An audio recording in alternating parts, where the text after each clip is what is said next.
Thank you for watching. Today we're going to have a look at the Arrma Senton 4x4. I believe they call this one the Mega. They also have a 6S version of the Arrma Senton. I've never had one before, so I'm completely new to it. I'm also not going to compare it to any previous models or whatnot. Really don't care what those are about and what the differences are. I'm just really focused on this truck and what it can do and what it cannot do. Now you cannot compare this to the 6S version at all. It's also twice the price tag, comes with a ton of internal scaffolding, comes with like aluminum body shocks and whatnot. And this one is really an entry-level truck. So this one retails for $239, which I think for a truck of this size, because I will really get into the size of it, is an absolute steal. Of course, a ton of specs on the box. Now, when I'm looking at it, this ESC looks super familiar to me. I believe this is actually a Hobbywing rebranded ESC that you also find in, for example, Axial SCX10 version 2, those type of trucks. Well, blah blah blah, a lot of specs, full ball bearings and all that stuff that's included. I think that for now we're just going to put this box to the side and see what you actually get in the box. If you are a seasoned hobbyist like myself, you most likely have a really cool charger, and you will not need this included charger. This is like a trickle charger. So if you start charging, I'm still really bad at muting my shit. If you start charging your battery right now, it's February, then it will be charged in March. Which is of course a joke, but it will take a really long time for a battery to actually get charged. If you are new to the hobby, I do recommend getting a decent charger as soon as you have some sort of money to go and invest, or actually go get that when you're in the hobby store, just to save yourself the headache of having to charge your battery for a couple of hours. Just because that really sucks, you know, you want to run your truck, you don't want to look at a single indicator light just to see when your battery is full. But for the sake of completeness, it's really cool that it is included. You get a bag with some tools. This also includes some clips for the shock body for you to set the preload. That also is for me an indication that these are not threaded body shocks or anything like that. This is of course entry-level truck, so you can't expect anything like that. A couple of tools like a wheel wrench and some Allen keys and whatnot, just to make sure that you can do some maintenance in case you want to do that. And then apart from that, you get this manual. Now this is not like a huge full color manual. I think that this is one of the parts where they save some money. It doesn't take away that it's really clear, and it gives you like a good idea of how to get started, how to troubleshoot some of the stuff. It explains what your radio is about and all that. Now this radio, this is a Tactic TTX300, and I have a ton of these. Let me put this bubble wrap to the side so I can play with that later. I have a ton of these radios. These come with all of the Axial SCX10 version 2s, for example. If you would imagine like a tiny switch over here, this would also be the radio that you would find in, for example, Arrma Phazon, Arrma Nero, because in that case you have that diff brain control over here. I really like these radios. They're very ergonomically good, so the feel of them is good. Trigger position is okay. There's a foam wheel. You can set your steering trim, throttle trim, dual rate for your steering, and then over here on the back you can reverse both throttle and steering, and then there's your on and off switch. You can actually set these buttons over here, program them, for example, to turn lights on and off. So in case you want to put a light bar on this thing, you can also go ahead and do that. This takes 4 AA batteries. That's also the only thing that's not included with this truck. So all of the other parts are actually included. So that trickle charger, you get a nickel metal hydro battery, the truck itself, a manual radio, but not those batteries that you need to put in the bottom. These radios, the range on them is fantastic. They really hold up to a beating, because I take these out on the trails when I'm crawling, for example. They're, well, at times, you know, they fall or they tumble over. I've never had one break on me, so cool to see that included. Now, the thing that I of course really want to show, and that you perhaps really want to see, is this truck itself. Upon first glance, when I first took it out of the box, I thought that it was actually bigger than, for example, any of the competitors like Traxxas Slash and whatnot, but that's really a matter of them applying, I think, a really smart paint scheme. So at first I thought that it was like maybe an inch longer and like a tiny bit wider, but it is actually the exact same size as all of the competitors. So you get a lot of a short course truck for your money. Sorry for all the ding dong bling bong that you hear going on in the background. I'm so bad at muting my shit. You get well, a really good looking body. This is, of course, this is not licensed or anything, but for something that they just designed from basically the top of their head. I think it looks really cool. I like what's going on in the background over here in that paint scheme. So apart from that light blue, I'm not sure if you can see it, but otherwise you will be able to see it in like a close-up. There's a lot of cool stuff, cool effects going on in this darker color. So they put some shapes in there and whatnot with some different shading. Then over here you see like the Arrma, their philosophy, which is don't just bash, blast. Cool to see that as well. Well, some taillight stickers here. You can, of course, take this out, cut this out in the long run, install a light bar if you want to do that. Same with the front, you can put some real headlights in there. But for a truck that's pretty basic, I think it looks fantastic.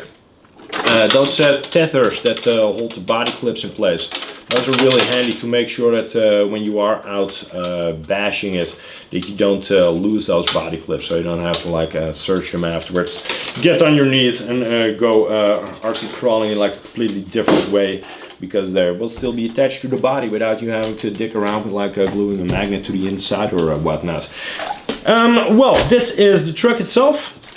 So the chassis, I think it looks really good. So you see a lot of protective stuff. So this entire back bumper is of course pretty big. Same with the front bumper. It looks like that will really assist in like absorbing an impact. So in case you are brand new to this and you run it into a wall, I don't think you have to completely worry about it breaking anytime soon. The side as well has a nice impact protector. And then I forgot to show you, but on the inside of the body there's a lot of protective tape. So in those areas where you are most prone to sort of like damaging the inside of that fantastic looking paint scheme, they actually put some protective tape just to make sure that you don't rub the paint off immediately. And again, of course, that sticker on the inside that says that you need to beat shit out of it. Yeah, so that's for like all the protective measures that they have taken. Apart from that, really big center drive shaft, which you can see over here. Arrma logos completely throughout the entire truck. And well, I think that the layout of it is pretty clear. Let's take this out first. This is the standard battery that you get with it. So this is a nickel metal hydride battery. It's 2400 milliamps. I'm not sure how much volts it actually is, but let's just peel it out so I can read it out for you. 8.4 volts, so that is pretty good. I'm not sure, but I think that I've read online that they spec this only up to 2S. Seeing that this is a pretty familiar looking ESC, I'm thinking that you can run it on 3S, but I'm not sure. It could be that 12-turn motor is sort of keeping you from doing that. Looking at the overall stoutness of all of the components, I do think that you could put a brushless system in here without all too much trouble. Over here, steering servo, I'm not sure if it's metal geared or not, so I guess I will find that out. I will just put that in the video description so you can read up on that. The ESC sits on top of the receiver box, which looks pretty much waterproof. I'm not sure how waterproof this entire truck is, but then again, I'm not going to turn it into a submarine. What they do claim on the box, and I do believe it when I'm looking at it, is that this is really easy maintainable. So you can basically pull out this entire motor with the pinion and the spur to do some maintenance in case you get to the point where it doesn't perform the way it should, or you blow a gear or anything like that. All these plastics, they seem like super nylon enforced, so if you look at them, they have like a almost like an armored look going on. The shock bodies, well, like I said, they're non-threaded. The shock caps as well, they're plastic, but it looks like there's a decent enough thickness going on with that shock shaft. And then what is interesting, I think, is in the bottom you have like some sort of guard, like a protective guard, to keep most of the crap out of there. So in case you are really running it in some really dirty environment, you don't have to worry about your shock not actuating the way it should anymore just because of like a rock jammed in there or whatnot, because this little panel will deflect that. None of the turnbuckles and none of the steering buckles are actually threaded, so all of this stuff is just plastic at a set length. But looking at it, I don't think that it's misaligned in any way or whatnot, and it also seems that it's strong enough to hold up to some abuse. In the front, these are telescopic drive shafts, same as in the back. They are plastic. I mean, you can't like expect the world, of course, for this type of money, but they do look thick enough to actually cope with, for example, a brushless system. So I think that there's a lot of potential over there. In the bottom, you will see a lot of really big Arrma logos. Well, and then a fairly big chassis plate, which seems pretty strong actually. Then a skid plate in the back and also in the front. And then the A-arms also look, well, pretty decent. Not a lot of flex going on. If you basically turn the steering on it and you feel like all of the drivetrain components and whatnot, there's not a lot of slop going on at all for a chassis that is mostly plastic and it is sold as like an entry-level short course truck. I think that about covers it. Oh, wheels and tires, I do need to do those. These are like really aggressively threaded, like kind of like a motocross pattern, so they're really knobby. And they're glued to some rims that are like faux beadlock rims. And there's actually, if you look at them a bit closer, I'll make sure that you see a close-up, there's actually a lot of detail going on in these wheels. So I think that they look really good, and I'm not going to change these out anytime soon.